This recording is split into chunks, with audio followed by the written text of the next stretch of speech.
પાસેથી સાંભળેલું ભાઈ, અને ત્યારે મારી પાસે ટેપ નહોતું. બીજી જગ્યાએ ગઈ પછી હું ત્યાં 2 દિવસ રોકાણી. એ 2 દિવસમાં મેં સાંભળીને પાકું કર્યું. 2 દિવસ લગાતાર રિવર્સ લઈ લઈને મેં સાંભળેલું ઓલી કેસેટ.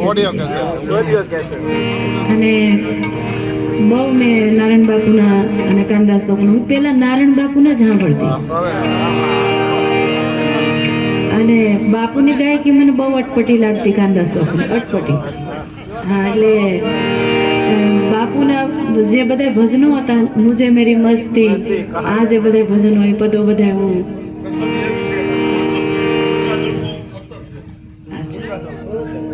બહુ સરસ. ભાઈનો ફોન આવ્યો કે હું માતાજી નાનપણથી બાપુને સાંભળું છું, એટલે જે બાપુના કંઠે જે ગવાયેલા ભજનો છે એ અમારે સાંભળવા છે. આજે આપણે આનંદ કરવો છે. અમે ને ભાઈ બેઠા હતા તે મેં કીધું સોનાની બજારમાં ભીડ ન હોય. મેં ને વિજયભાઈ વાત કરી, સોના ઝવેરાતની જે બજાર હોય ને એમાં ભીડ ન હોય, શાકભાજીની માર્કેટમાં ભીડ હોય. અને આ તો વસ્તુ બધી સાચી છે. મહાપુરુષોને મુખેથી જે શબ્દો નીકળેલા છે, હા, વર્ષો સુધી તપસ્યા કરી કરી કરી કરીને જે અનુભૂતિ થાય એ અનુભૂતિ લખાયેલી એ મહાપુરુષોની વાણી છે. ભક્તિ, જ્ઞાન, વૈરાગ્ય ત્રણેયનો એમાં સુમેળ હોય છે.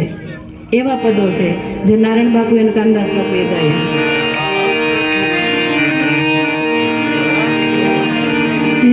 હરી ભજો હક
એટલે